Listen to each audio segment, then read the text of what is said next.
Attends, mais il manque un truc là. Ah. Hey yo, c'est Dej ou Pierre dans la vraie vie. Aujourd'hui, je vais essayer de vous montrer comment moi je fonctionne pour créer un base mesh. Alors, je ne vais pas vous apprendre toutes les proportions de la tête ou toutes les techniques pour mémoriser les proportions, etc., etc. Plusieurs existent déjà. Moi, j'ai quelques règles en tête que j'applique régulièrement, mais ce n'est pas le sujet de cette vidéo. Pour ce qui est des proportions, il existe pas mal de cours sur les proportions donc de l'anatomie humaine en français et gratuit, et je vous invite fortement à aller les voir parce que même si on n'apprend pas tout d'un coup, ça peut vraiment aider à progresser et à aller de plus en plus vite en fait quand on sculpte. Je vous invite aussi évidemment à utiliser des références comme d'habitude. Une autre chose que je voulais vous dire avant de s'attaquer au base mesh, c'est que si vous voulez progresser très vite en termes d'anatomie du visage et de la tête, pensez à faire une étude du crâne humain au sculpte, puisque faire un crâne, ça va vous permettre de comprendre pourquoi vous allez retrouver tel creux ou telle bosse à tel endroit sur le visage, selon comment la peau et la graisse qu'il y a sous la peau va venir se positionner en fait sur le crâne. Donc je vous invite vraiment à faire une étude de crâne humain. Progression rapide garantie. Voilà, ça c'était les petits mots d'intro. Maintenant, on va pouvoir passer au base mesh. Pour commencer, je vais ajouter une sphère, faire CTRL 3 pour ajouter 3 niveaux de subdivision que je vais appliquer tout de suite. Ensuite, je passe en mode sculpt. Je règle la valeur du remesh à 0.05. Puis je fais CTRL R pour appliquer le remesh et j'active la symétrie sur l'axe X.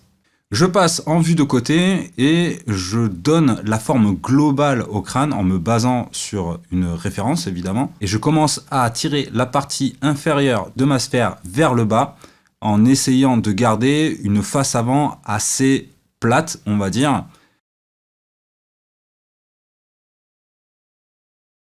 Je passe ensuite en vue de face. Je vais resserrer un peu le menton. Ensuite, je prends le box trim et je coupe la partie latérale de la sphère. CTRL R pour appliquer le remesh. Ensuite, avec l'élastique déforme, je vais déplacer légèrement le bas du cut que je viens de faire sur la sphère pour placer, on va dire, le coin de ma mâchoire. Une fois que c'est fait, je vais appliquer un smooth pour commencer à faire le plat qui se trouve entre les pommettes, je vais appeler ça les pommettes, et le bas de la mâchoire. Les yeux étant situés à peu près au milieu, sur la hauteur, on va dire, sur la verticalité au milieu de la tête, j'utilise le lasso trim pour commencer à marquer les arcades sourcilières, donc juste au-dessus des yeux. Je le fais très proche des yeux pour pouvoir les remonter après si nécessaire. Et je continue à couper pour faire en sorte d'avoir un visage vraiment plat jusqu'au menton. J'applique un remesh en faisant CTRL R. Je remonte légèrement les arcades puisqu'elles me semblent un peu basses. Puis je vais augmenter la densité pour pouvoir gérer les yeux, en fait le traçage de mes yeux. Là en l'occurrence, je vais choisir une densité de 0.02. Ensuite, avec la brosse crease, je vais soit faire un trou pour les yeux, soit les marquer, les dessiner en quelque sorte pour pouvoir avoir un repère. Ensuite, je creuse entre les pommettes et on va dire la mâchoire complète, donc du haut et du bas, parce qu'il y a une espèce de creux qu'on peut voir d'ailleurs sur le crâne, hein, d'où l'utilité d'étudier le crâne, c'est quand même pratique. Et une fois ce creux placé, je vais ajouter de la matière au niveau donc de la bouche, mâchoire du bas et mâchoire du haut, là où se trouvent les dents, puisqu'à ce niveau-là de profil, on peut voir que la mâchoire crée une courbe au niveau du bas du visage. Je passe ensuite au nez. Et pour le faire, j'utilise la brosse masque. Le nez se trouve à peu près au premier tiers en partant du bas de la tête. Je fais un CTRL I pour inverser mon masque. Et avec la brosse grab, je vais pousser la matière, qui n'est pas masquée, hors du crâne. Pour le front, je vais utiliser la brosse crease et dessiner la bordure extérieure et supérieure, on va dire, des arcades sourcilières. Puis je retire de la matière au niveau des tempes, le long de la limite que je viens de dessiner. J'en profite aussi pour adoucir l'arête apparue lors de l'utilisation de la box trim. Et évidemment, je smooth le tout. Pour la mâchoire, je vais ajouter de la matière pour marquer son arête. Je vais aussi retirer de la matière entre ce qui va être le menton et le dessous de la lèvre inférieure. Ensuite, je pousse le coin de la mâchoire, celui qui est près de l'oreille, vers l'intérieur du crâne. Et au passage, j'en profite pour arranger quelques petits détails. Ensuite, au niveau des yeux, je vais enlever un peu de matière à l'extérieur des yeux, de manière à ce que, quand on est de côté, on voit que les yeux sont légèrement enfoncés dans le crâne. D'ailleurs, je vais même utiliser l'élastique des formes pour repousser encore un peu. Puis en replaçant ma vue en face du crâne, je vais pousser un peu cette partie vers l'intérieur pour correspondre à quelque chose de plus juste anatomiquement parlant. Voilà, on a une bonne base brute, on va dire, qu'il faut maintenant arranger avec du smooth. Par exemple, entre le nez et les pommettes, ici. On peut smooth aussi au niveau donc, du creux entre les pommettes et la mâchoire. On peut smooth aussi un peu les pommettes, hein. Ça dépend aussi du type de visage que vous voulez faire. Et de cette manière, on va adoucir un peu les traits sans trop exagérer. Le fait d'avoir quand même, on va dire, une base bien brute permettra ultérieurement de garder une bonne idée de l'anatomie humaine. Là, je vois que mes pommettes sont vraiment énormes. Je peux, par exemple, voilà, pousser un peu vers l'intérieur et arranger des détails, mais pas des détails trop petits, puisque c'est un base-mèche. Je remonte un peu la base du nez, que j'ai vue un peu trop basse, puis je vais arranger un peu le crâne. Et pour ce qui est de la mâchoire, le coin de la mâchoire, donc, se trouve à peu près, on va dire, entre la moitié et le premier tiers, on va dire, en partant de l'arrière de la tête. Donc je vais le reculer légèrement. Et ensuite, je vais venir creuser ici au niveau des tempes. En fait, je vais creuser un peu plus de manière à avoir comme ceci. Donc l'os ici de la pommette qui se bombe en quelque sorte pour venir se creuser juste devant l'oreille.